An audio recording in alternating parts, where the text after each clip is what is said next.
মহান রব্বুল আলামিন পবিত্র কোরআনুল কারীমের মধ্যে অনেক স্থানে পিতামাতার হক অধিকার আমানতের কথা বর্ণনা করেছেন। সূরা বনী ইসরাঈলের 23-24 নম্বর আয়াতে আল্লাহ পাক স্পষ্ট জানিয়ে দিয়েছেন যে তোমরা তোমার প্রতিপালক ব্যতীত কারো ইবাদত করো না।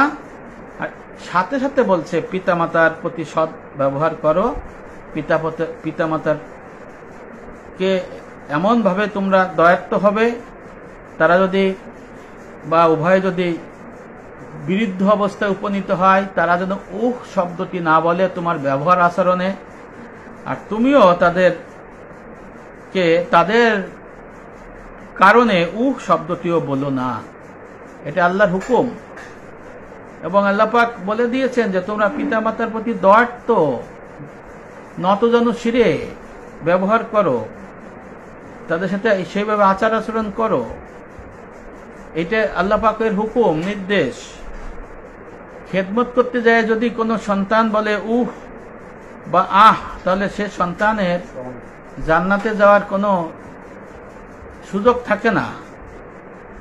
এই জন্য আল্লাহ পাক এই সূরা বনী ইসরাঈলের 23-24 নম্বর আয়াতে বলে দিয়েছেন, আদেশ করেছেন যে আমার ইবাদত বন্দি করো, অর্থাৎ আগে আল্লাহর।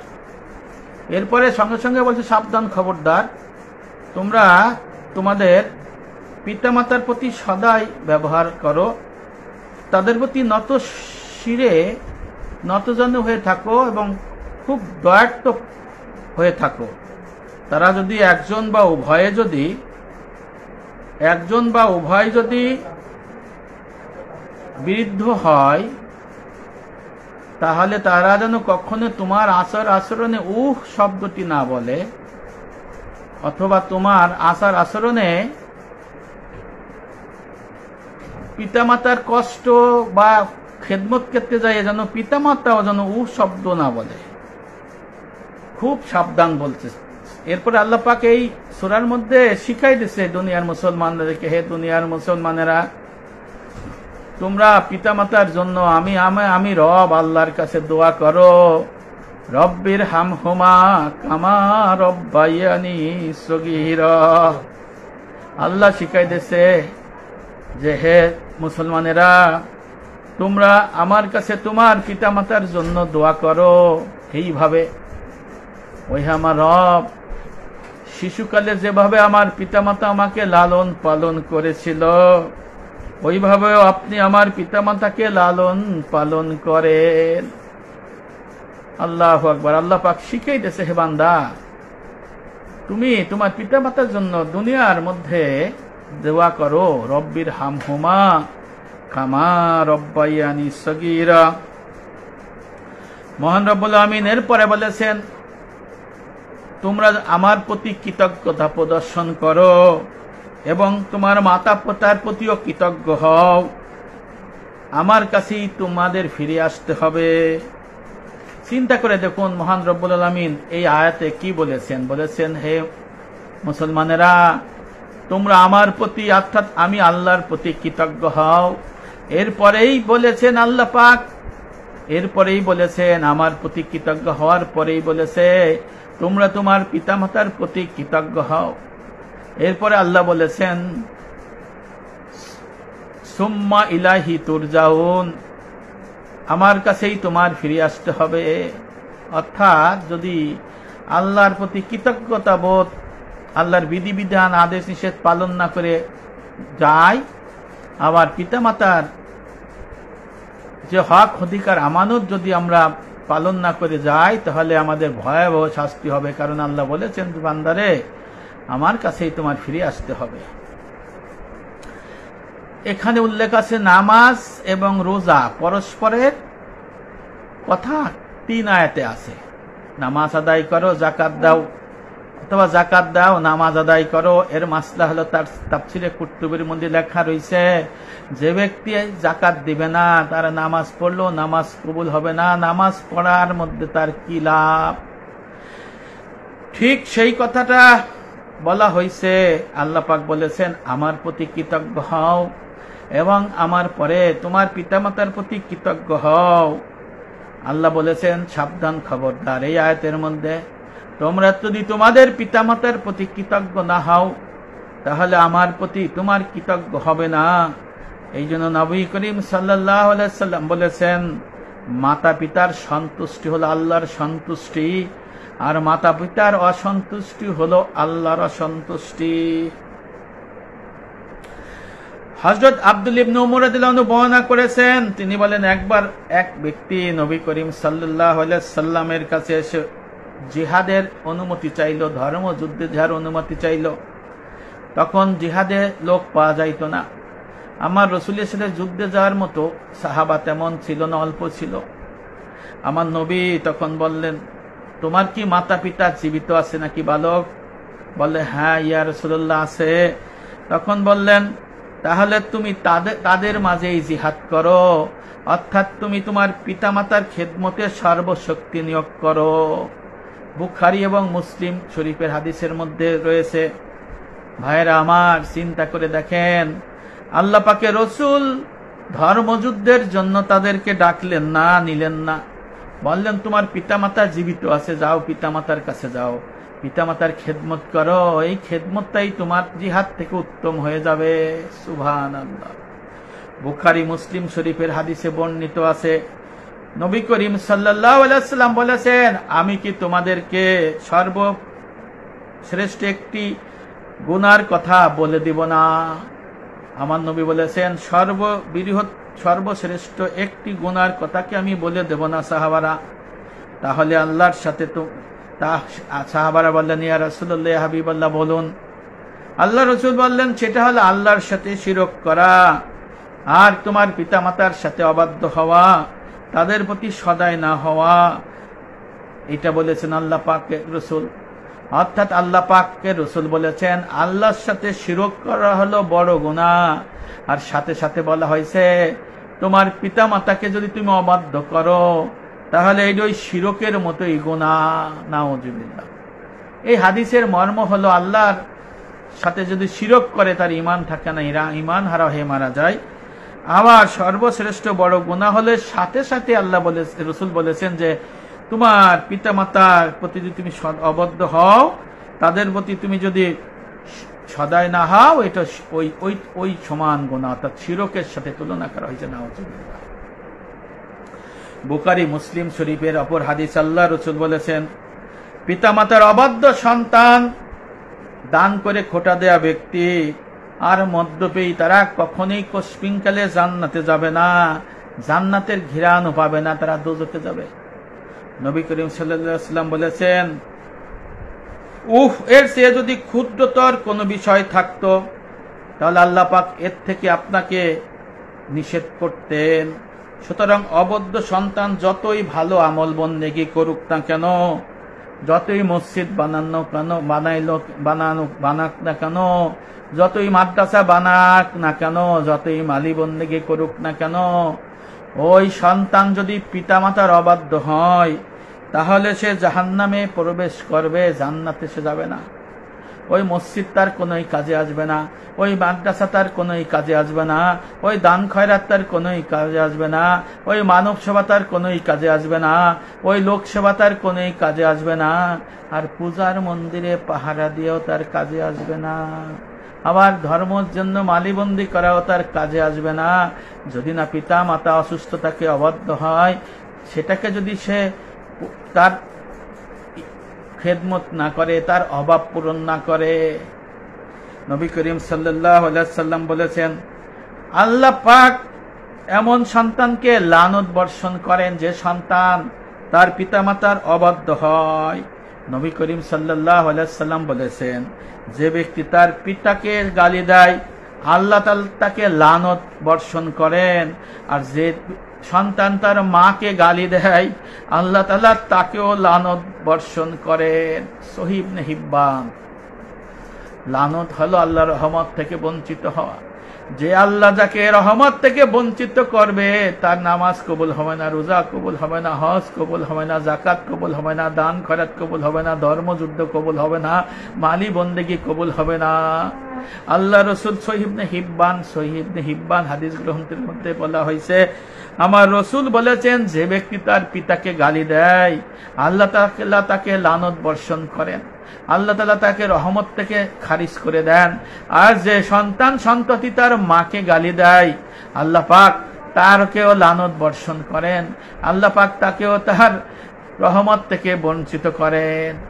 ভাইরা আমার, যে আল্লাহ পাক যদি কাউকে লানত বর্ষণ করেন, যদি আল্লাহ পাক তাকে যদি রহমত থেকে বঞ্চিত করেন, তাহলে তার নামাজ, রোজা, হজ, যাকাত, দান, খয়রাত কোনো কিছু আল্লাহর কাছে গ্রহণযোগ্য হবে না। তেমনি প্রসঙ্গ উল্লেখ করি, যার ন্যূনতম এক মুষ্টি দাড়ি নাই সে ফাসেক মুসলমান। যে এক মুষ্টি দাড়ি থাকবে না সে তার প্রতি আল্লাহ, সে নববী সুন্নাহ অস্বীকার করলো, নববী সুন্নাহ তুচ্ছ তাচ্ছিল্য করলো, ঈমান হারা হয়ে যাওয়ার মতো গুনাহ হলো। তিরমিজি শরীফের হাদিসের মধ্যে আয়েশা রাদিয়াল্লাহু আনহা বর্ণনা করেছেন, আল্লাহ রাসূলের সুন্নাহকে যে তুচ্ছ তাচ্ছিল্য করে, অবজ্ঞা করে, আল্লাহ এবং রসুল তার প্রতি লানত বর্ষণ করেন।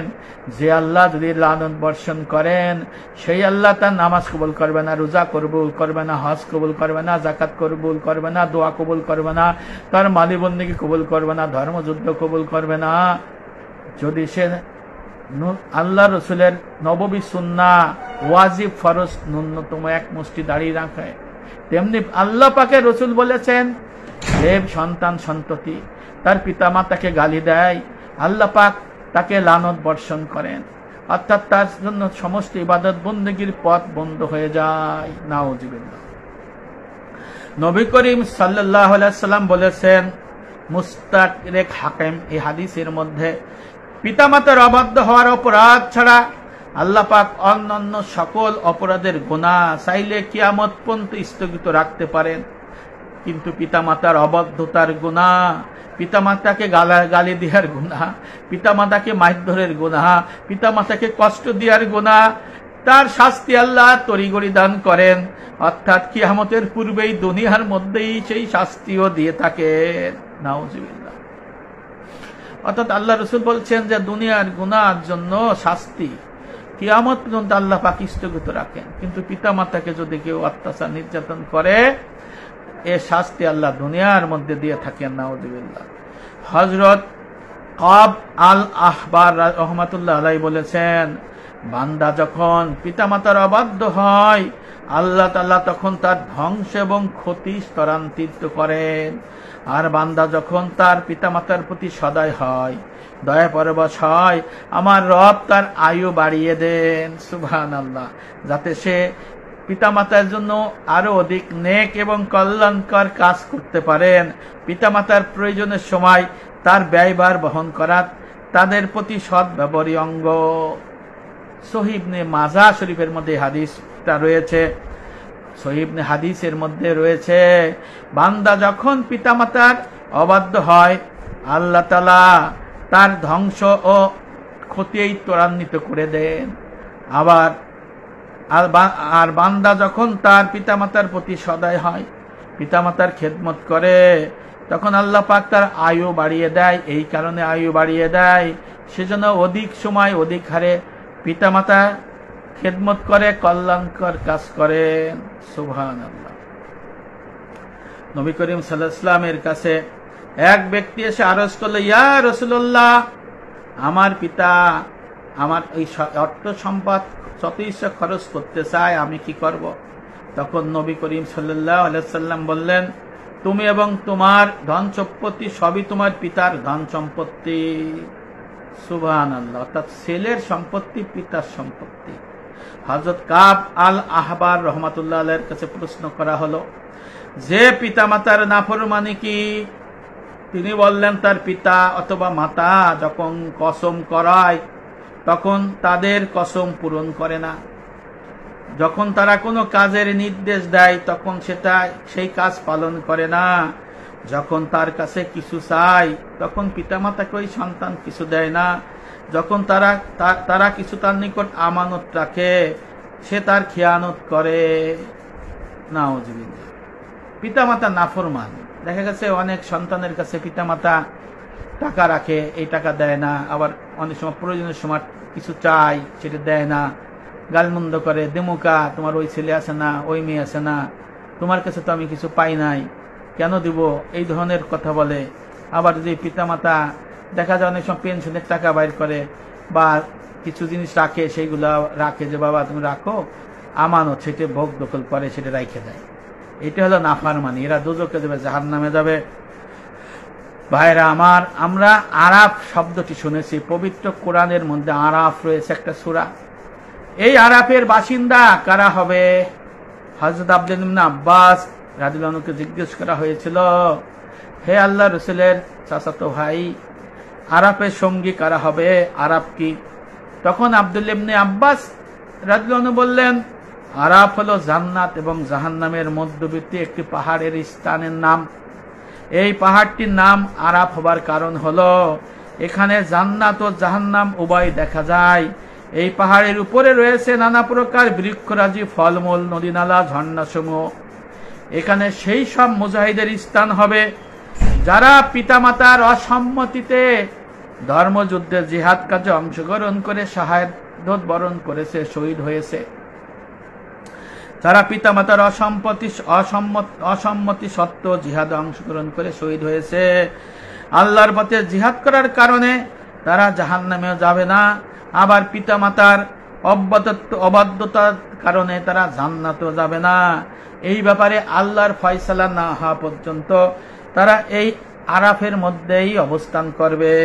ইবনে মাজদুবিয়াহ কিতাবুল কাবায়ের ইমাম জাহাবি রহমাতুল্লাহ আলাইহি এটা লিখেছেন। অর্থাৎ সূরা আরাফ রয়েছে, আরাফের বাসিন্দা কারা? বলা হয়েছে এক ধরনের মুজাহিদ যারা ধর্মযুদ্ধে যায়, দ্বীনের কাজ করে, তারা শহীদ হয়ে যায়, কিন্তু ওরা ওখানে অবস্থান করবে, জাহান্নামেও যাইতে পারবে না, জান্নাতেও যাইতে পারবে না, মাঝখানে একটা পাহাড়। বলা হয়েছে ধর্মযুদ্ধে যেয়ে শহীদ হওয়ার কারণে সে জাহান্নামে যাবে না, আবার পিতামাতার অবাধ্যতার কারণে না বইলে ধর্মযুদ্ধে গেছে, এই জন্য সে ধর্মযুদ্ধে গেছে, এই জন্য সে জাহান্নামেও যাবে না। অর্থাৎ বলা হয়েছে যে সে ধর্মযুদ্ধে গেছে দেখি আল্লাহ তাকে জাহান্নামে পাঠালো না, আবার ধর্মযুদ্ধে শহীদ হইলে জান্নাত পাবে। বলা হয়েছে যে জান্নাতেও যাইতে পারতেছে না, কেন? আল্লাহ রাসূল বলছেন যে সে তার পিতামাতার সম্মতি না নিয়ে এই ধর্মযুদ্ধে গেছে, শহীদ হয়েছে, এই জন্য তাকে ওই মাঝখানে রেখে দিয়েছে। আব্দুল্লাহ ইবনে আব্বাস বলেছেন পরবর্তী আল্লাহ পাকের নির্দেশ না আসা পর্যন্ত এখানেই থাকবে, আর সিদ্ধান্ত দেবেন আল্লাহ, জাহান্নামে যাবে না জান্নাতে যাবে এটা আল্লাহ জানে। অর্থাৎ সবাই জান্নাতে চলে যাবে, জাহান্নামে হয়ে যাবে, তারা আরাফবাসীতে আরাফে পড়ে থাকবে। বুখারী মুসলিম শরীফের হাদিসের মধ্যে বর্ণিত আছে, একবার এক ব্যক্তি নবীকে জিজ্ঞেস করল, ইয়া রাসূলুল্লাহ, ইয়া হাবিবাল্লাহ, সৎ ব্যবহার পার উপযুক্ত সবচেয়ে কে? বলছে তোমার মা। এরপরে বলেন, ইয়া রাসূলুল্লাহ, তারপর কে সৎ ব্যবহার পাবে? বলছে তোমার মা। এরপর আমার নবীকে বললেন, ইয়া রাসূলুল্লাহ, এরপরে কে পাবেন? বলল তোমার মা। পরপর 3 বার বললেন। এরপরে ওই লোকটি বলেন, ইয়া রাসূলুল্লাহ, এরপরে কে? তখন বলল তোমার পিতা। এরপরে পরস্পর অন্যান্য আত্মীয় স্বজন। নবী করিম সাল্লাল্লাহু আলাইহি ওয়াসাল্লাম প্রথম 3 বার মাতার সাথে সদ্ব্যবহার করার আদেশ করেছেন, তারপর গিয়ে পিতার কথা একবার বলেছেন। এর কারণ হলো সন্তানের প্রতি মাতাই বেশি স্নেহশীল হয় এবং মাতাই অবর্ণনীয় কষ্ট সহ্য করে গর্ভধারণ করে, প্রসব করেন, স্তন্যদান করেন, রাত জেগে সন্তানকে লালন পালন করেন, আর পিতা কিন্তু ঘুমায় থাকে। এটা সত্যি কথা যে আমার স্ত্রী তার ছেলে মেয়েদের নিয়েই থাকে, আমার স্ত্রী তার ছেলে মেয়েকেই সবকিছু করে, আমি তেমন কিছু করি না, আমার থেকে 4 গুণ না অনেক শত শত গুণ সে করে। তা নবী ইসলাম তো এখানে বললেন 3 গুণ। আসলে সমাজে দেখা যায় 3 গুণ না, অনেক গুণ তার মা, সন্তানদের মা বেশি কাজ করেন। ভাইরা আমার, একবার হাদিস শরীফে আছে, হযরত আব্দুল্লাহ ইবনে ওমর রাদিয়াল্লাহু আনহু এক ব্যক্তিকে দেখলেন তার মাকে ঘাড়ে করে কাবা শরীফ তাওয়াফ করতেছে। লোকটি বলল, হে আব্দুল্লাহ ইবনে ওমর, আপনি তো দেখতেই পাচ্ছেন আমি কিভাবে আমার মায়ের প্রাপ্য আদায় করলাম। তিনি বললেন, তার প্রসবকালীন কষ্টের 1 মুহূর্ত হক তুমি ভালোই আদায় করেছো, আল্লাহ এই ছোট্ট কাজে অনেক সওয়াব তোমাকে দেবেন। অর্থাৎ বলা হয়েছে যে তুমি শুধু ওই প্রসবকালীন সময় ছোট্ট একটি হক আদায় করছো, মাকে কান্দে করে আইনে সে দূর থেকে এসে তুমি কি করছো, হজ করাইছো, মক্কা এনেছো, মিনা এনেছো, মুজদালিফা এনেছো, আরাফা এনেছো, তাওয়াফ করাইছো, কিন্তু পুরাপুরি হক আদায় হয় নাই। এই জন্য তুমি সওয়াব পাবা। আল্লাহ রসুল বলেছেন, আবু হুরায়রা রাদিয়াল্লাহু আনহু বর্ণনা করেছেন, আল্লাহ রসুল বলেছেন 4 প্রকারের লোককে আল্লাহ জান্নাতে প্রবেশ করতে দেবেন না এবং তাদের জান্নাতের কোনো নাজ নিয়ামত তাকে দেবেন না। এরা হলো মদ্যপায়ী, 2 নম্বর হলো মদখোর, 3 নম্বর হলো জোরপূর্বক ইতিমের মাল সম্পদ জমি জাতি আত্মসাৎকারী, আর 4 নম্বর হলো মাতা পিতার অবাধ্য সন্তান। তবে এরা যদি শেষ মুহূর্তে তাওবাতুন নসুহা খালেস তওবা করে ফিরে থাকে তাহলে তারা ক্ষমা পেলেও পেতে পারে। নবী করিম সাল্লাল্লাহু আলাইহি সাল্লাম বলেছেন, ইবনে মাজাহ এবং নাসাই এবং মুস্তাদরিক হাকিম এবং কিতাবুল কাবায়ের ইমাম জাহাবি রহমাতুল্লাহ আলাইহির কিতাবের মধ্যে হাদিসটা রয়েছেন। আল্লাহ রাসূল বলছেন, মায়ের পায়ের নিচে হলো জান্নাত। সুবহানাল্লাহ। এক ব্যক্তি হযরত আবু দারদা রাদিয়াল্লাহু আনহুর কাছে এসে বললেন, হে আবু দারদা, আমি এক মহিলাকে বিবাহ করেছি, আমার মা তাকে তালাক দিতে বলেছেন, এখন আমি কি করব? উত্তরে আবু দারদা বললেন, শোনো, নবী করিম সাল্লাল্লাহু আলাইহি ওয়াসাল্লাম বলেছেন, পিতা হলো জান্নাতের দরজা সমূহের মধ্যবর্তী একটি দরজা। তুমি ইচ্ছে করলে সেই দরজাটি বিনষ্ট করতে ও হারাতে পারো, আবার হেফাজত করতে পারো। ইবনে মাজাহ এবং তিরমিজির হাদিস।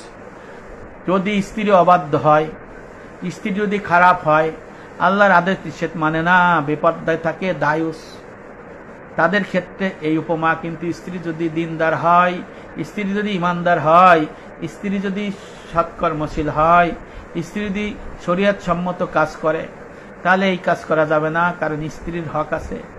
স্ত্রীর জন্য আল্লাহ রসুল বলেছেন, স্ত্রীকে তার সমস্ত ভরণ পোষণ দিতে হবে, তার জন্য বাদি দিতে হবে, চাকর দিতে হবে, বাজার করে দিতে হবে, তার রান্না করার জন্য পাচক দিতে হবে, তাকে রান্না করে খাওয়াইতে হবে, তার ঘরের আলাদা ঘর দিতে হবে, ঘরের দরজা দিতে হবে, তালা দিতে হবে, চাবি দিতে হবে, অর্থাৎ সে আলাদা মালিক হবে।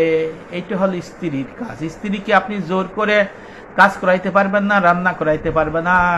স্ত্রীকে আপনি মায়ের খেদমত করাইতে পারবেন না। স্ত্রী যদি দয়া পরবশে আপনার রান্না করে দেয়, ঘরের কাজ করে, রান্নাঘরের কাজ করে, পিতামাতার খেদমত করে, এটা তার জন্য দয়া, সে সৎকা পাবে, সওয়াব পাবে। কিন্তু স্ত্রীকে এই জন্য বাধ্য করা যাবে না। আবার যেন অপব্যাখ্যা, ভুল ব্যাখ্যা না নেন আপনারা। এটা হলো ওই সমস্ত স্ত্রী যারা সরই পর্দা মেনে চলে না, সরইভাবে চলাচল করে না, দায়ুস, স্বামীর কথা শুনে না, ঘরের কাজ করে না, ঘরের শরিয়া অনুযায়ী থাকে না, কিন্তু বাইরে বাইরে ঘুরে তারা পাপাচারের মধ্যে থাকে। এই শ্রেণীর স্ত্রীদের কথা বলা হয়েছে। কিন্তু যারা দিনদার, ইমানদার, শরিয়ত সম্মতভাবে আছে, সেই স্ত্রীদের ক্ষতি সাধন করা যাবে না। এবার নবী করিম সাল্লাল্লাহু আলাইহি ওয়াসাল্লাম বলেছেন যে 3 ব্যক্তির দোয়া আল্লাহ পাক ফেরাইতে লজ্জাবোধ করেন। তার মধ্যে আল্লাহ পাক বলেছেন, মুসলিম ব্যক্তির দোয়া, মুসাফিরের দোয়া এবং সন্তানের জন্য পিতামাতার দোয়া। সুবহানাল্লাহ। নবী করিম সাল্লাল্লাহু আলাইহি ওয়াসাল্লাম বলেছেন আরেকটা হাদিসে, খালার মর্যাদা হলো মায়ের মতো। আমাদের সমাজে অনেকের মা নাই, মনে করে যে মা নাই, কি করি? কিন্তু আমার নবী বলছেন, খালার মর্যাদা মায়ের মতো। তুমি যদি খালার খেদমত করো, মায়ের খেদমত করা হবে। আর মায়ের খেদমত তো আছে, মা না থাকলে, জীবিত থাকতে 7টা, আমি মরে গেলি 7টা, আমার 14টা দায়িত্ব কর্তব্য, সন্তান সন্ততি, ছেলে মেয়ের পর পড়তাই। এখানে আবার মায়ের খেদমত, বাবার খেদমত শুধু ছেলেদের না, সন্তান সন্ততি, ছেলে মেয়ে, মেয়েদের যদি সুযোগ থাকে করবে, না তার স্বামী করতে দিবে না, তাহলে সে জালিম হয়ে যাবে স্বামী, বা স্বামীর বিনা অনুমতিতে অনেক সময় করতে পারে না, সেই ক্ষেত্রে তো মাজলুম হয়ে যায় মেয়েরা। এই জন্য এই বিষয়গুলো দেখতে হবে। অনেকে মনে করে কি যে মা বাবার খেদমত, মার খেদমত মেয়েরা করবে কা, ভাইরা করে না কা, আবার ভাই বলে আমি করবো কা, মেয়েরা করবে না। সমান, ছেলে মেয়ে সমান সমান সমান। যার যেমন সুবিধা আছে সেরকম। আল্লাহ পাক তো মনের খবর জানে। জালিম স্বামী যদি হয়, যদি অত্যাচারী স্বামী হয়, সে তো মা বাপের খেদমত করতে পারবে না। সেই ক্ষেত্রে আল্লাহ পাক নিশ্চয়ই তাকে অব্যাহতি দিবেন। এই জন্য বলা হয়েছে, আল্লাহ রাসূল বলছেন, খালার মর্যাদা মায়ের সমান, মায়ের মতো, অর্থাৎ খালার প্রতি মায়ের মতোই সম্মান প্রদর্শন করো, খালাকে সদ্ব্যবহার করো, খালার প্রতি সহানুভূতিশীল হও। হযরত ওহাব ইবনে মুনাব্বির রহমাতুল্লাহ আলাইহি থেকে বর্ণিত, আল্লাহ তাআলা মুসা আলাইহিস সালামের কাছে এই মর্মে ওহী প্রেরণ করেন, হে মুসা, তুমি তোমার পিতামাতার প্রতি সম্মান প্রদর্শন করো, কেননা যে ব্যক্তি তার পিতামাতাকে সম্মান করবে আমি তার আয়ু বাড়িয়ে দেব, আর তাকে এমন একটি সন্তান দান করব যে সন্তান তাকে সম্মান করবে। আর যে ব্যক্তি মাতা পিতার অবাধ্য হয় আমি তার আয়ু কমিয়ে দেব এবং তাকে এমন সন্তান দান করব সেই সন্তান তার অসম্মান করবে, সেই সন্তান তার অবাধ্য হবে। নাউযুবিল্লাহ। কিতাবুল কাবায়েরে আসছে, ইমাম জাহাবী রহমাতুল্লাহ আলাইহি বর্ণনা করেছেন যে আল্লাহ পাক মুসা আলাইহিস সালামকে বলেছেন, হে মুসা, তুমি তোমার পিতা মাতার প্রতি সম্মান প্রদর্শন করো, খেদমত করো, দয়া পরবশ হও, কেননা যে ব্যক্তি তার পিতা মাতারকে সম্মান করবে, দয়া পরবশ হবে, আমার আল্লাহ বলছে আমার আল্লাহ তার আয়ু বাড়াই দেবেন। আয়ু যদি না থাকে তার আয়ু বাড়িয়ে যাবে, আর তাকে এমন একটি সন্তান দান করা হবে যে সন্তান ওই পিতামাতাকে সম্মান করবে, সন্তান তাকে আদর যত্ন করবে, স্নেহ ভালোবাসা দেবে, খেদমত করবে। আর যে ব্যক্তি তার মাতা পিতাকে সাহায্য করবে না, অবাধ্য হবে, তাকে তার আয়ু কমাই দেবে, হঠাৎ মৃত্যু ঘটাই দেবে এবং তাকে এমন সন্তান দান করবেন যে তার অসম্মান করবে, তার অবাধ্য হবে। তাফসিরে মাঝারির মধ্যে লেখা রয়েছে, যে কিতাবের মধ্যে লেখা রয়েছে, এমন ব্যক্তির বয়স হয়েছে 30 বছর, আল্লাহ পাক অসন্তুষ্ট হয়ে তার 30 বছরের আয়ু 3 দিনে নামিয়ে এনে তার মৃত্যু ঘটাইয়া দেন। আবার লেখা রয়েছে, এমন ব্যক্তি রয়েছে যার আয়ু আছে 3 দিন, আল্লাহ পাক তার আয়ু 3 দিনের জায়গায় 30 বছর বৃদ্ধি করে দেন। সুবহানাল্লাহ। এখানে বলা হয়েছে পিতা মাতার খেদমতের জন্য, মানুষকে খাওয়ানোর জন্য এই বিষয়গুলো রয়েছে, যে এই কাজ করলে, আত্মীয়তার সাথে সুসম্পর্ক রাখার জন্য এই কাজ করলে আল্লাহ পাক তার আয়ু বাড়ায় দেয়, আবার এইগুলো না করলে আয়ু কমায় দেয়। তাফসিরে মাঝারির মধ্যে লেখা আছে যে আল্লাহ পাক যার 3 দিনের আয়ু আছে, যদি পিতা মাতা আত্মীয় স্বজনের সাথে সুসম্পর্ক করে, খেদমত করে, মানুষের খাওয়ায়, তাহলে তার আয়ু 3 দিন থেকে 30 বছর বৃদ্ধি করে দেন। আর যার পিতা মাতার খেদমত করবে না, আত্মীয় স্বজনের সাথে খারাপ ব্যবহার করবে, মানুষকে খাওয়া হবে না, তার আয়ু যদি 30 বছর থাকে তাহলে তার আয়ু 3 দিনে আল্লাহ পাক নামায় নিয়ে আছে। নাউযুবিল্লাহ। আল্লাহ পাক আমাদের এইগুলো বোঝার তৌফিক দান করো। আমর ইবনে মুররাহ আল জুহানি রাদিয়াল্লাহু আনহু থেকে বর্ণিত, আল্লাহ রাসূলের এক বিশিষ্ট সাহাবী ছিলেন, তিনি বলেন, একবার এক লোক আমার নবী মুহাম্মদ সাল্লাল্লাহু আলাইহি ওয়াসাল্লামের কাছে আসলেন এবং বললেন, ইয়া রাসূলুল্লাহ, ইয়া হাবিবাল্লাহ, আমি যখন 5 ওয়াক্ত নামাজ আদায় করলাম, রমজান মাসে রোজা রাখলাম, যাকাত আদায় করলাম এবং আল্লাহর ঘর কাবা শরীফে হজ পালন করলাম, তখন আমার জন্য কি পুরস্কার রয়েছে? আমার নবী তখন বললেন, সে যদি পিতামাতার অবাধ্য না হয়ে থাকে তাহলে সে নবী, সিদ্দিক, শহীদ, নেককার বান্দাদের সাথী হবে। আমার নবী আরো বললেন, সে যদি পিতামাতার নাফরমানি হয়, নাফরমানি করে, গালাগালি করে, খাবার দেয় না, ঘর থেকে বের করে দেয়, অত্যাচার নির্যাতন করে, গালাগালি করে, অশোভন আচরণ করে, বিরক্তি প্রকাশ করে, মনে মনে ভাবে আমার বাসায় যেন না আসে, আমার কাছে না আসে, এই ব্যক্তির কে আল্লাহ পাক লানত বর্ষণ করেন। তখন তার নামাজ, রোজা, হজ, যাকাত কিছুই আল্লাহর দরবারে কবুল হবে না। নাউযুবিল্লাহ। বলা হয়েছে যে যদি সে পিতা মাতার অবাধ্য না হয় তাহলে তার সে নবী বা সিদ্দিক বা শহীদ বা নেককার লোকদের সাথী হয়ে যাবে। সুবহানাল্লাহ। অর্থাৎ নামাজ, রোজা, হজ, যাকাত সমস্ত বন্দেগীর সাথে পিতামাতার খেদমত, পিতামাতার বাধ্যবতার কথা আল্লাহ রাসূল যোগ করে দিয়েছে। অর্থাৎ পিতামাতার অবাধ্য হইলে সমস্ত বন্দেগী বাতিল। কোনো মসজিদ বানাইলে কাজ হবে না, কোনো মাদ্রাসা বানাইলে কাজ হবে না, ধর্মের জন্য মালিবন্দি করলে কাজ হবে না।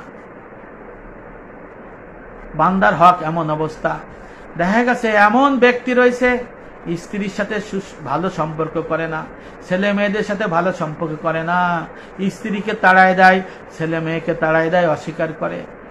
এই ধরনের ব্যক্তি আবার ধর্মের জন্য অনেক দান করে, ধর্মের জন্য মসজিদ বানায়, মাদ্রাসা বানায়, অনেক কিছু করে, মালি বন্দী করে। আল্লাহর কসম, আল্লাহর কসম, এই ব্যক্তি কখনো জান্নাতে যাবে না ওই স্ত্রী সন্তানের হক অধিকার আমানত নষ্ট করার জন্য। ময়দানে হাসরে যখন আব্দুল ইবনে মাসুদ রাদিয়াল্লাহু বর্ণনা করেছেন, ময়দানে হাসরে যখন মানুষ একত্রিত হবে, সর্বপ্রথম এক ব্যক্তি ঘোষণাকারী ঘোষণা দেবে, বলবে, কে আছো তোমরা, তোমাদের হক আমানত অধিকার বুঝে নিয়ে যাও।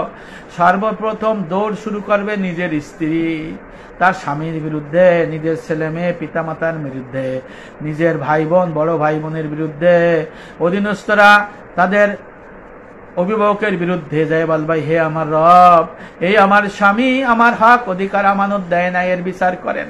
ছেলে মেয়ে বলবে, হে আমার রব, এই আমার পিতা আমাদের হক অধিকার আমানত দেয় নাই, বিচার করেন। ছোট ভাই বোন বলবে, হে আমার রব, এই আমার বড় ভাই আমাদের হক অধিকার আমানত দেয় নাই, বিচার করেন। অধীনস্থরা বলবে, হে আমার রব, এই ব্যক্তি আমার মুনিব, এই ব্যক্তির হক অধিকার আমাদের দেয় নাই, বিচার করেন। তখন ওই ব্যক্তি বলে, হে আমার রব, আমার স্ত্রী আমার কাছে পাবে, ছেলে মেয়ে আমার কাছে পাবে, ভাই বোন আমার কাছে পাবে, এখন দুনিয়া তো নাই, আমি কেমন করে দেব? আল্লাহ রসুল বলছেন, তখন আল্লাহ পাক তার আমল নামা থেকে তার পুণ্য দিতে থাকবে, দিতে দিতে এক পর্যায়ে শেষ হয়ে যাবে। ওই ব্যক্তি কান্না করে বলবো, হে আমার রব, আমার তো আমল নামা নাই, আমার স্ত্রী সন্তান ছেলে মেয়ে পাবে, আমি কেমন করে দেব? তখন বলবে, তাদের সমস্ত গুনাহ ওর কান্দে দিয়ে ওরে জাহান্নামে নিক্ষেপ করো। নাও, তাহলে ধর্মের জন্য মসজিদ, ধর্মের জন্য মাদ্রাসা, ধর্মের জন্য মালি বন্দেগী করে কি লাভ? কোন লাভ নাই, নিষ্ফল এবং বেকার। এই জন্য পিতামাতারও হক অধিকার আমানত আছে, পিতামাতারও হক অধিকার আমানত আছে। যদি সেটাও খর্ব করা হয় তাহলে তার জন্য জাহান্নাম, সেটাও কিন্তু বান্দার হক। এই জন্য পরিপূর্ণ দ্বীন ইসলামের মধ্যে যদি কেউ আছে, সিলমি কাফার মধ্যে আছে, তাহলে এই সমস্ত বিধান সে জেনে আমল করতে পারে। এই জন্য আল্লাহ পাক সূরা বাকারা 208 নম্বর আয়াতের মধ্যে আদেশ করেছেন, আউযু বিল্লাহি মিনাশ শাইতানির রাজিম, বিসমিল্লাহির রহমানির রহিম, ইয়া আইয়ুহাল্লাযীনা আমানু দুখুলু ফিস সিলমি কাফা। হে মুমিনেরা, হে মুসলমানেরা, তুমি পরিপূর্ণ দ্বীন ইসলামের মধ্যে দাখিল হয়ে যাও। পরিপূর্ণ দ্বীন ইসলামের মধ্যে দাখিল হয়ে ইবাদত, মুআমালাত, মুহলিকাত, মনজিয়াত, এই সমস্ত বন্দেগী রূপরেখা জেনে আমল করতে হবে, তাহলে তার জন্য জান্নাতের সুসংবাদ থাকে। এই জন্য আল্লাহ রসুল বলেছেন, যে ব্যক্তি পিতা মাতার সাথে নাফরমানি করলো, তার প্রতি রয়েছে আল্লাহর পক্ষ থেকে লানত। আল্লাহ যদি লানত দেয়, তার রহমত বঞ্চিত করেন।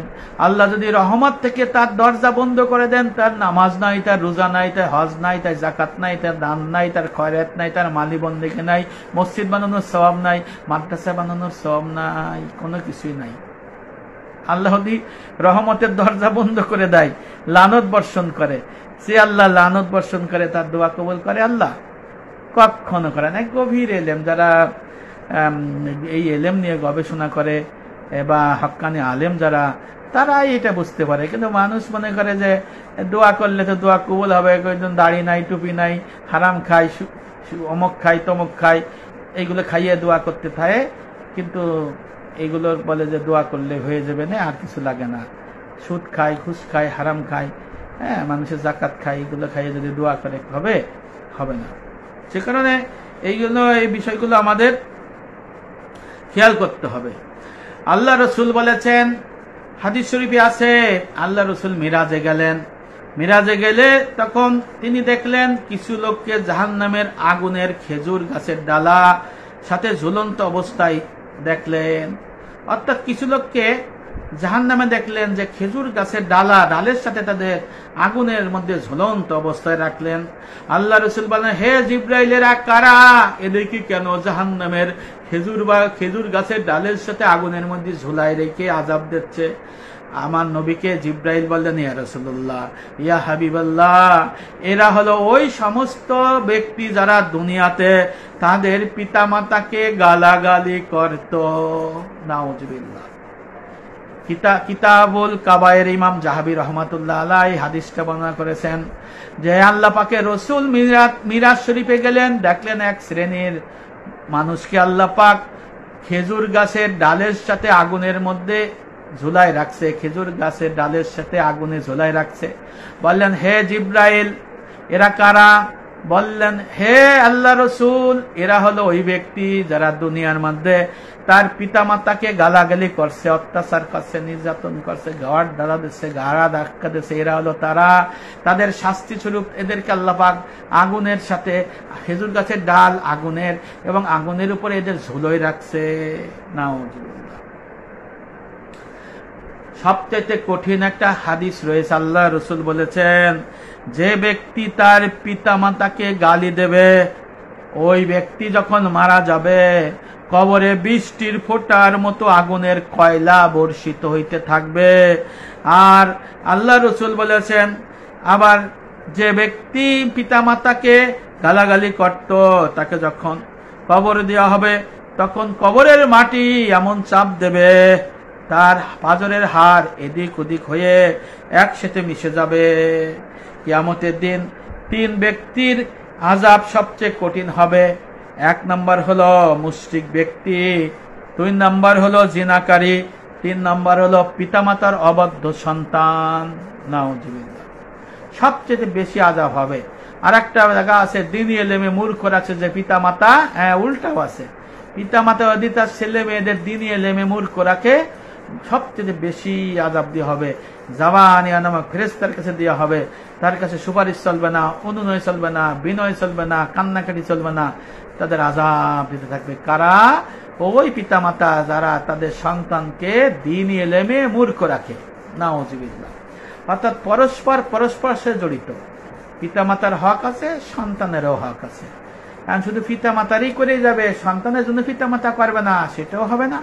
আবার সন্তানের জন্য করে যাব, পিতামাতার জন্য করবো না, সেটাও হবে না। এই জন্য সিলমি কাফার মধ্যে আসতে হবে, পূর্ণাঙ্গ দিনের মধ্যে আসতে হবে। ভাইয়েরা আমার, কিতাবুল কাবায়েরের মধ্যে লেখা রয়েছে, আল্লাহ রাসূল বলেছেন, যে সন্তান তার পিতামাতাকে গালি দেয়, গালাগালি করে, সে যখন মারা যায় কবরে বৃষ্টির ফোঁটার মতো কবরে বৃষ্টির ফোঁটার মতো এক ধরনের আগুনের কয়লা বর্ষণ হইতে থাকবে জাহান্নামের। নাউজুবিল্লাহ।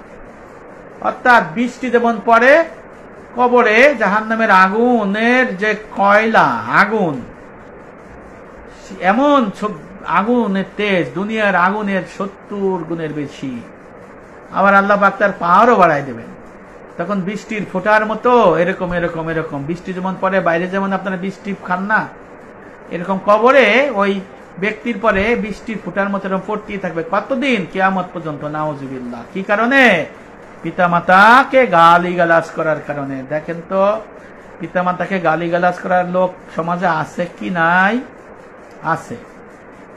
এই জন্য ভাইয়েরা আমার, পিতামাতার অবাধ্য সন্তান হওয়া যাবে না, পিতামাতাকে গালাগালি করা যাবে না। হযরত বিশর রহমাতুল্লাহ আলাইহি বলেছেন, যে ব্যক্তি তার পিতামাতার এত কাছে অবস্থান করে সেখান থেকে তার পিতামাতার কথা শোনা যায়, আর ওই ব্যক্তি সে উত্তম হলো যে আল্লাহর পথে যুদ্ধ করে আর মায়ের সাথে দৃষ্টিপাত করা যে কোনো নেক কাজের সে উত্তম। অর্থাৎ দেখে বলছে যে ব্যক্তি তার পিতামাতার এত কাছে অবস্থান করে সেখান থেকে তার পিতামাতার কথা শোনা যায়, সেই ব্যক্তি ওই ব্যক্তির সে উত্তম যে আল্লাহর পথে যুদ্ধ করে। অর্থাৎ আল্লাহর পথে যুদ্ধ করার থেকে পিতামাতার কাছাকাছি থাকা উত্তম বলছে। সুবহানাল্লাহ। অর্থাৎ পিতামাতাকে অনেকে অনেক দূরে রাখে, থাকে রংপুর, পিতামাতার রাহে দিনাজপুর, বগুড়া, খুলনা, যশোর। পিতামাতা থাকে যশোর, সে থাকে কুমিল্লা দাউদকান্দি, কয় আমি খবর নিচ্ছি। আল্লাহ রসুল হাদিস শরীফে কি আছে যে পিতামাতার এত কাছে অবস্থান করে, যদি পিতামাতা ডাক দেয় শুনতে পাই, বলে হে রকিবুল হক, ও আমার ছেলে, ইয়া বুনাইয়া রাকিব, ইয়া বুনাইয়া হাফেজ রাকিব, ইয়া বুনাইয়া মাওলানা রাকিব, ইয়া বুনাইয়া আলমগীর, ইয়া বুনাইয়া নয়ন, এরকম যদি ডাকে আর যদি শুনতে পাই, অর্থাৎ এ ঘর আর এ ঘর, বলা হয়েছে যে তার ছিল উত্তম যে জিহাদ, ধর্মের জন্য জিহাদ করতে গেছে, তার থেকে উত্তম যে পিতামাতা কাছে থাকবে। তাহলে এই হাদিস দ্বারা প্রমাণ হলো, যারা বলে পিতামাতা দূরে থাকলেই চলবে, কাছে থাকলেই চলবে না, এটা প্রমাণ হয় যে না, পিতামাতাকে কাছে রাখতে হবে। এই জন্য আল্লাহ রসুল বলছেন পিতামাতার দিকে দৃষ্টিপাত করা নেক কাজের থেকে উত্তম হয়ে যায়। সাহাবারা জিজ্ঞেস করলেন, ইয়া রাসূলুল্লাহ, আমরা তো মূল কথা হজ করতে পারি নাই, কেমন করে হজের সওয়াব পাবো? আল্লাহ রসুল বললেন মহব্বতের সহিত, ইখলাসের সহিত তোমার পিতামাতার দিকে একবার তাকাও, একবার তাকাইলে তুমি কবুলিয়ত হজের সওয়াব পাবা। আল্লাহ রসুলকে বলা হলো, ইয়া রাসূলুল্লাহ, আমি পিতামাতার দিক যতবার তাকাবো ততবার কি এই সওয়াব পাবো? আল্লাহ রসুল বললেন, তুমি যতবার পিতামাতার দিকে নেক সুরতে ইখলাসের সহিত তুমি ভালোবাসার নিয়তে তাকাবা, ততবারই তুমি একটা মক্কায় যে হজ হয়, এই হজের ফরজ হজের সওয়াব পাবা। সুবহানাল্লাহ। অর্থাৎ যাদের হজ করার সামর্থ্য নাই, তারা প্রতিদিন শত শত ফরজ হজের সওয়াব নিয়ে যেতে পারে পিতামাতার জন্য। একবার আল্লাহ রসুল মসজিদে নববীতে খুতবা দিতেছিলেন, তখন বললেন আমিন, আবার বললেন আমিন, আবার বললেন আমিন। সাহাবারা নামাজ শেষে জিজ্ঞেস করলেন, ইয়া রাসূলুল্লাহ, আমিন আমিন বললেন কেন? আমার নবী বললেন, জিবরাইল আলাইহিস সালাম এসে আমার সাথে আমাকে দিয়ে কবুল করাই নিলেন, সেও কবুল করলেন। সেটা হলো, বললেন, যে ব্যক্তি রমজান পাইল কিন্তু তার গুনাহ মাফ করাইতে পারল না, সে দোজখী হোক, ধ্বংস হোক। আমার নবীকে বললেন, হুজুর বলেন আমিন, আমি বললাম আমিন, জিবরাইল বললেন আমিন। এরপরে বললেন, যে ব্যক্তি তার পিতামাতা জীবিত অবস্থায় পাইল কিন্তু পিতামাতার খেদমত করতে পারল না, সে ধ্বংস হোক, সে ধ্বংস হোক, দোজখী হোক। আল্লাহ রসুল বললেন আমিন, ফেরেশতা বললেন আমিন। এরপরে বললেন, তৃতীয়বার বলেন, ইয়া রাসূলুল্লাহ, যে আপনার নাম মুহাম্মদ শুনে সাল্লাল্লাহু আলাইহি ওয়াসাল্লাম দুরূদ পাঠ করে না, সে ধ্বংস হোক, দোজখী হোক। তখন আমার নবীকে বললেন, ইয়া রাসূলুল্লাহ, আপনি বলুন আমিন। আমার নবী বললেন আমিন, ফেরেশতা বললেন আমিন। এই জন্য মায়ের দিকে দৃষ্টিপাত করা সওয়াবের কাজ। আল্লাহ রসুল বলছেন, যার মা নাই, তার খালা যদি থাকে, খালার দিকে যদি সে দৃষ্টিপাত করে, খালার দিকে যদি খেদমত করে, খালার যদি খোঁজ খবর নেয়, তাহলে মায়ের হকও পালন করা হয়। অর্থাৎ খালা যারা আছে তাদেরও খবর নিতে হবে। এরপরে আল্লাহ রসুল বলেছেন, তোমরা পিতামাতার সৎ ব্যবহার করো, এটা এক প্রকারের ঋণ। পিতামাতা ঋণ, পিতামাতা আমাদের জন্ম দিছে, আমাদের মানুষ করছে, এটা আমাদের ঋণ হয়ে গেছে পিতামাতার জন্য। এই জন্য পিতামাতা তার কত কষ্ট করে সন্তান ধারণ করে, 10 মাস পেটে রাখে, তারপরে প্রসব বেদনা হয়, এর মধ্যে যে কত সমস্যা হয়, তারপরে সন্তান জন্ম দিতে যে কত কষ্ট মা করে, তারপরে সারাদিন সারা রাত মৃত্যু পর্যন্ত সন্তান সন্তান বলে পাগল প্রায় থাকে। সন্তান খারাপ হলেও মায়ের কাছে সন্তান কখনো খারাপ হয় না। মা সারাক্ষণ সন্তানের জন্য দোয়া করে যে আল্লাহ আমার সন্তান ভালো থাকুক। সারাক্ষণ সন্তান সন্তান বলে মা পাগল প্রাণ থাকে, ছেলে মেয়ে বলে মা পাগল প্রায় থাকে। মা বাপ যখন দুনিয়ার থেকে চলে যায় তখন মানুষ বুঝে যে কি আমানত, কি রহমত, দুনিয়ার থেকে চলে গেল। এটা মানুষ যখন তার পিতামাতা দুনিয়ার থেকে চলে যায় তখন সে বুঝতে পারে যে আমি কি হারালাম, কি আমার নিয়ামত চলে গেল।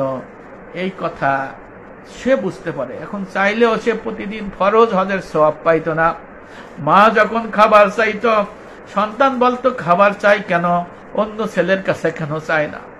মা যখন ঘুমাইতে চাইতো, বলে আমার ঘরে কেন ঘুমাই, অন্য ভাইদের কাছে অন্য বোনের কাছে ঘুমায় না কেন। অথচ আল্লাহ রসুল কি এই শিক্ষা দিয়েছেন? এই শিক্ষা দেয় নাই। আমার আল্লাহ এই কথা বলে নাই। আপনি যদি দুনিয়ার মধ্যে মাতা পিতাকে একবার মহব্বতের সহিত তাকায় দেখেন, আমার আল্লাহ প্রতিবন্ধকতা ছাড়াই ফরজ হজের সওয়াব লিখে দেন। মানুষ কত কষ্ট করে হজ করতে যায়, 7-8 লক্ষ টাকা খরচ করে কত কষ্ট করে হজ করে। এই টাকার মধ্যে যে হারাম থাকে, হিংসা থাকে, অহংকার থাকে, রাগ গুচ্ছা থাকে, মিথ্যে থাকে, বগিলি থাকে, তার হজ কবুল হয় না, দেশ ভ্রমণ হয়। অথচ আল্লাহ রসুল বলেছেন, তুমি যদি পিতামাতার দিক মহব্বতের সহিত তাকাও, তাহলে তোমাকে আল্লাহ পাক একটা ফরজ যে হজ কবুল হইছে সেই হজের সওয়াব আল্লাহ দান করবে। যতবার তাকাবে ততবারই ফরজ হজের সওয়াব প্রদান করা হবে। সুবহানাল্লাহ। আল্লাহ রসুল বলেছেন, পিতামাতার খেদমত করলে তার আয়ু বাড়াই দেওয়া হয়, তার জন্য কল্যাণ বর্ষিত হয়। সুবহানাল্লাহ। ওহে ব্যক্তি, তোমার মায়ের প্রতি তোমার খেদমত রয়েছে, তোমার পিতার প্রতি তোমার কর্তব্য রয়েছে। যদি তা তুমি বুঝতে পারো, অনুধাবন করো, তাহলে তার হক অধিকার আমানত সঠিকভাবে আদায় করে দাও। যদিও তোমার অনেক কষ্ট হয়, ময়দানে হাসরে দেখবে এক প্রকারের ব্যক্তি এই সব কাজের জন্য পুরস্কার পাচ্ছে। তখন ওই এক ব্যক্তি যখন দেখবে এই জন্য সে পুরস্কার পাচ্ছে না, সে কষ্টে থাকবে, দুদকে যাবে, সে তখন চিৎকার করে কাঁদতে থাকে, হে আমার রব, আমার শরীর যদি কাইটে ফানা ফানা হয়ে যাইতো, আমি যদি অনেক কষ্ট করতাম, তাও যদি আমি পিতা মাতার খেদমত করতাম, তাহলে আমি এই পুরস্কার পাইতাম। তখন সে আফসোস করবে, এমন আফসোস করবে, সে আফসোসের কোনো কুল কিরানা থাকবে না। নবী করিম সাল্লাল্লাহু আলাইহি ওয়াসাল্লামের এক প্রিয় সাহাবা ছিলেন আলকামা। হযরত আলকামা রাদিয়াল্লাহু আনহুর ঘটনা আমরা জানি, ইমাম সাহেব, খতিব সাহেবরা বর্ণনা করেন। আমি সংক্ষেপ আকারে একটু আপনাদের শোনাই দিতে চাই। আল্লাহ রসুলের সাহাবা, আমার নবীকে দেখছে, নবীর কাছে ইলম শিখছে, আমল করছে, কিন্তু তার কি পরিণতি হয়েছিল?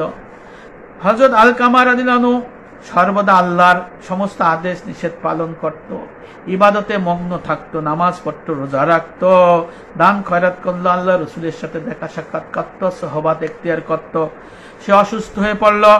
তার স্ত্রী নবী করিম সাল্লাল্লাহু আলাইহি ওয়াসাল্লামের কাছে আসলেন, বললেন, ইয়া রাসূলুল্লাহ, ইয়া হাবিবাল্লাহ, আমার স্বামী আলকামা, আপনার সাহাবা আলকামা এখন মৃত্যুর দ্বার প্রান্তে, আমি আপনাকে তার অবস্থাটা এখন জরুরি মনে করতেছি বর্ণনা করা। তখন আপনার নবীকে বললেন, ইয়া রাসূলুল্লাহ, আমার স্বামী তো কষ্ট পাইতেছে। সংবাদ পেয়ে আমার নবী মুহাম্মদ সাল্লাল্লাহু আলাইহি ওয়াসাল্লাম হযরত আম্মার রাদিয়াল্লাহু আনহু, হযরত সুয়াইর রাদিয়াল্লাহু আনহু, হযরত বিলাল রাদিয়াল্লাহু আনহুকে সেখানে পাঠালেন এবং বলে দিলেন যে তোমরা গিয়ে তাকে কলেমা শাহাদাতের তালকিন দাও। তারা সেখানে গিয়ে দেখলেন যে সে মৃত্যুর সাথে পাঞ্জা লড়ছে। তারা তাকে কলেমা লা ইলাহা ইল্লাল্লাহু মুহাম্মাদুর রাসূলুল্লাহ এর তালকিন দিতে থাকলেন, কিন্তু সে তা মুখে উচ্চারণ করতে পারতেছিলেন না। তারা নবী করিম সাল্লাল্লাহু আলাইহি ওয়াসাল্লামের কাছে আসলেন এবং বললেন, ইয়া রাসূলুল্লাহ, আলকামা তো কালেমা পাঠ করতে পারতেছে না। এই কথা শুনে নবী করিম সাল্লাল্লাহু আলাইহি ওয়াসাল্লাম জানতে চাইলেন আলকামার মাতা পিতার মধ্যে কেউ জীবিত আছে কিনা। বলা হলো, ইয়া রাসূলুল্লাহ, ইয়া হাবিবাল্লাহ, আপনার সাহাবা আলকামার একজন বৃদ্ধা মাতা আছেন। আমার নবী খবর পাঠালেন, সে যদি পারে আমার সাথে দেখা করুক, অথবা আমি নবী যাই তার সাথে দেখা করব। এই কথা শুনে আলকামার মা নবীর দরবারে এসে হাজির হয়ে গেলেন। লাঠিতে ভর করে নবীর সাথে খেদমতে বসে সালাম করলেন, ইয়া রাসূলুল্লাহ। তখন আল্লাহ রসুল বললেন, তুমি আমার কাছে সত্য কথা বলো তো, তুমি মিথ্যে কথা যদি বলো আমি ওহির মাধ্যমে জানতে পারবো। বলো তো তোমার পুত্র আলকামার এরম অবস্থা কেন হলো? বৃদ্ধা বলল, ইয়া রাসূলুল্লাহ, সে অধিক নামাজ পড়ত, অনেক সে রোজা রাখত, দান খয়রাত করত, সমস্ত ইবাদত বন্দেগী করত। মহানবী সাল্লাল্লাহু আলাইহি ওয়াসাল্লাম বললেন, তোমার সাথে তার কেমন সম্পর্ক ছিল? বৃদ্ধা বললেন, ইয়া রাসূলুল্লাহ, আমি তার উপর সন্তুষ্ট নই। আল্লাহ রসুল বললেন, তোমার অসন্তুষ্টির কারণ কি? আল্লাহ রসুলকে বলা হল, ইয়া রাসূলুল্লাহ, সে আমার উপর তার স্ত্রীকে প্রাধান্য দিত এবং আমার কথা সে শুনত না, আমার কথার অবাধ্য হইত। তখন নবী করিম সাল্লাল্লাহু আলাইহি ওয়াসাল্লাম বললেন, আলকামা তার মায়ের অসন্তুষ্টির জন্য কালিমা শাহাদত পাঠের জন্য বাধা প্রাপ্ত হচ্ছে। এরপর বলেন, হে বেলাল, তুমি চলে যাও, আমার জন্য বিপুল পরিমাণ কাঠ সংগ্রহ করো। তখন আলকামার মা বলল, ইয়া রাসূলুল্লাহ, এই কাঠ দিয়ে আপনি কি করবেন? আল্লাহ রসুল বললেন, এই কাঠ দিয়ে আগুন জ্বালিয়ে আমি আলকামাকে ছারখার করে দেব। বৃদ্ধা আরজ করলেন, ইয়া রাসূলুল্লাহ, আপনি আমার সামনে আমার সন্তানকে পোড়াবেন, তা আমি কি করে বরদাস্ত করব? নবী বললেন, হে আলকামার মা, আল্লাহর আযাব তো আরো কঠিন এবং স্থায়ী হবে। তুমি যদি চাও আল্লাহ তাআলা তাকে ক্ষমা করে দেন, তাহলে তুমি তাকে ক্ষমা করে তারপর সন্তুষ্ট হয়ে যাও। সেই মহান সত্তার কসম, যার নিয়ন্ত্রণে আমার প্রাণ, তুমি যতক্ষণ আলকামার উপরে সন্তুষ্ট হবে না, ততক্ষণ তার নামাজ, রোজা, দান, খয়রাত তার কোনো উপকারেই আসবে না।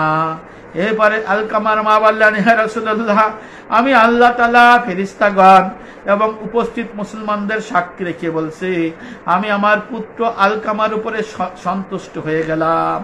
তখন নবী বললেন, বেলাল, তুমি গিয়ে দেখো আলকামা কালেমা লা ইলাহা ইল্লাল্লাহ বলতে পারতেছে কিনা। হযরত আলকামার মা মনে প্রাণে তাকে ক্ষমা করে দিলেন এবং আমার সামনে লজ্জায় পড়ে ক্ষমার কথা বলছি কিনা তুমি দেখো।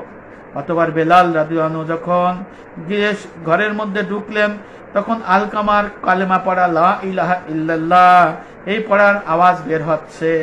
হযরত বেলাল ঘরে প্রবেশ করলেন। তোমরা যারা উপস্থিত আছো শোনো, আলকামা মায়ের অসন্তুষ্টির জন্য তার জিহ্বার কালেমা শাহাদত উচ্চারণ বন্ধ হয়ে গিয়েছিল, আল্লাহ বন্ধ করে দিয়েছিল। আর তার মা তারপর সন্তুষ্ট হয়েছে বিধায় আল্লাহ পাক তার জবান খুলে দিয়েছে, এখন তার মুখে কালেমা উচ্চারণ হচ্ছে। সেই দিনই সেইক্ষণই আলকামার ইন্তিকাল হয়ে গেল। নবী করিম সাল্লাল্লাহু আলাইহি ওয়াসাল্লাম নিজে উপস্থিত হয়ে আলকামার গোসল করালেন, দাফনের ব্যবস্থা করলেন, জানাজার নামাজ পড়ালেন, দাফন কাজে অংশগ্রহণ করলেন। তারপর তিনি তার কবরের কাছে দাঁড়িয়ে বললেন, হে মুহাজির আনসারগণ, যে ব্যক্তি তার পিতামাতার অবাধ্য হবে, তার কোনো খেদমত করবে না, কথা শুনবে না, আল্লাহ, ফেরেশতা, মানুষ সবাই অভিশাপ দেবে। যতক্ষণ না সে তার আল্লাহর কাছে তওবা করে, মায়ের সাথে সদ্ব্যবহার করে সন্তুষ্টি করতে পারবে, ততক্ষণ তার কোনো নেক আমল আল্লাহ কবুল করবেন না। সুতরাং মায়ের সন্তুষ্টিতে আল্লাহ সন্তুষ্ট, আল্লাহর অসন্তুষ্টিতে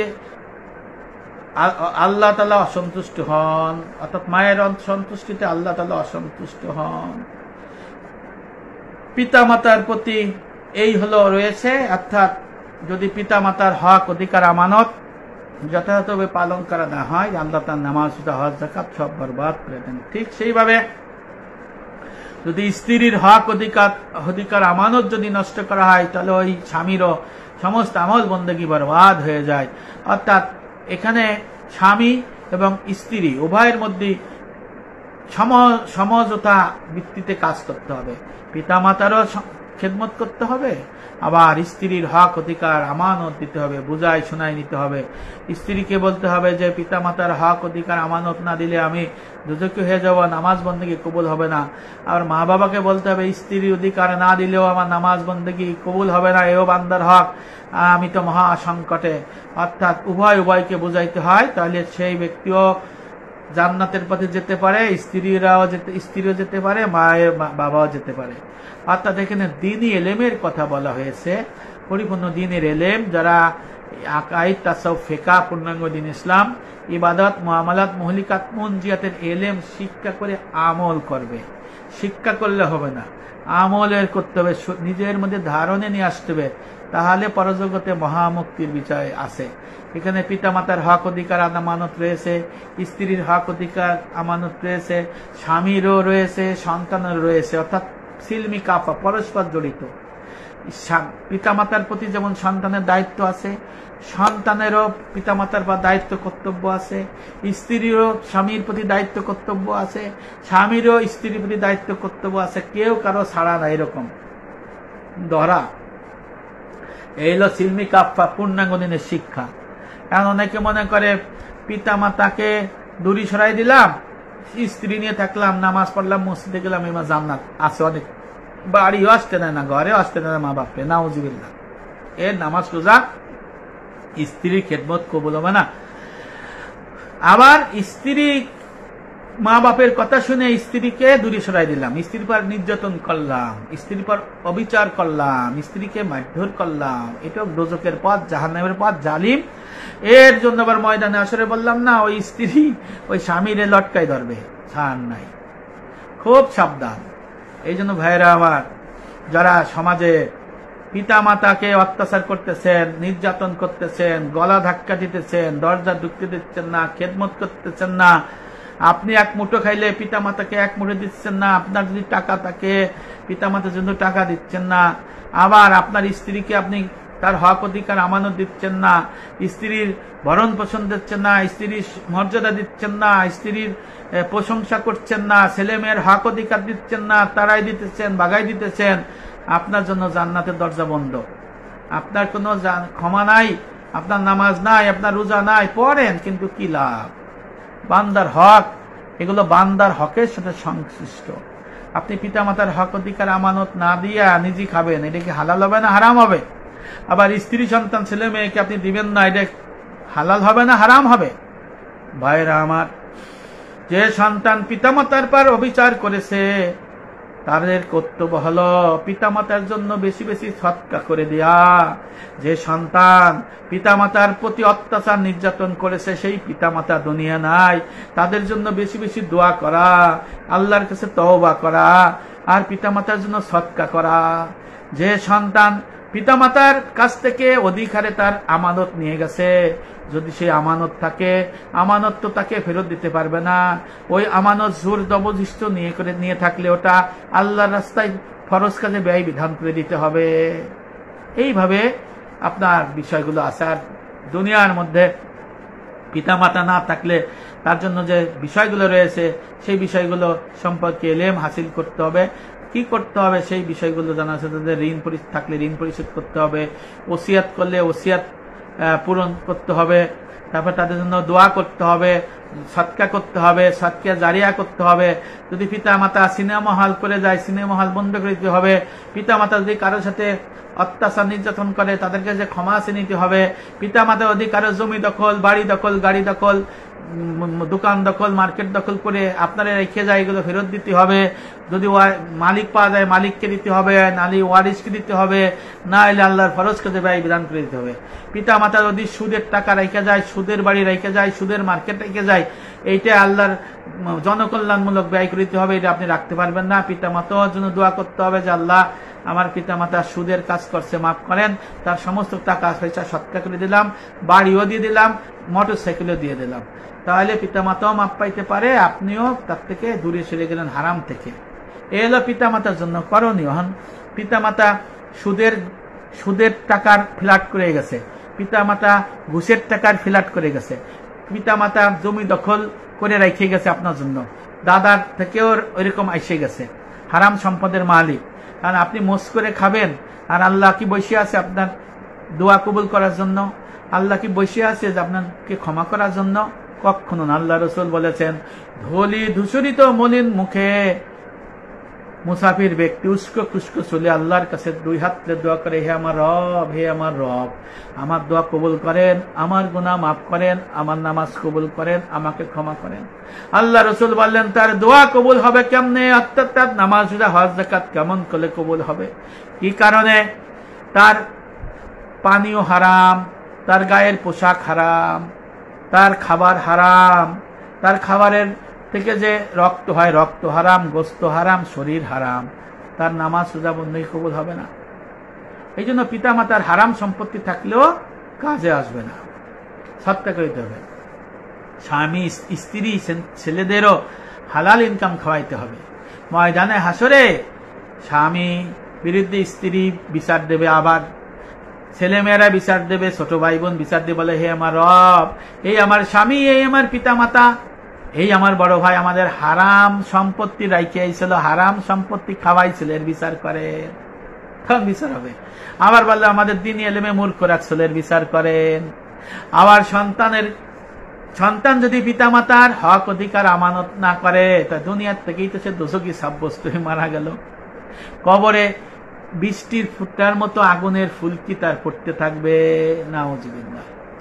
এই বিষয়গুলো দেখতে হবে। এই জন্য আবার শেষ করে নিয়ে আসি ভাইয়েরা আমার, যারা শেষে আসছেন, যে সন্তান তার পিতামাতাকে গালি দেবে, যে সন্তান তার পিতামাতাকে গলা ধাক্কা দিবে, যে সন্তান তার পিতামাতাকে ঘরে ঢুকতে দিবে না, যে সন্তান তার পিতামাতাকে তার অধিকার থেকে বঞ্চিত করবে, আল্লাহ রাসূল বলেছেন মারা গেলে কবরের মধ্যে বৃষ্টির ফুটার মতো জাহান্নামের আগুন বর্ষিত হইতে থাকবে কিয়ামত পর্যন্ত, নাউজুবিল্লাহ।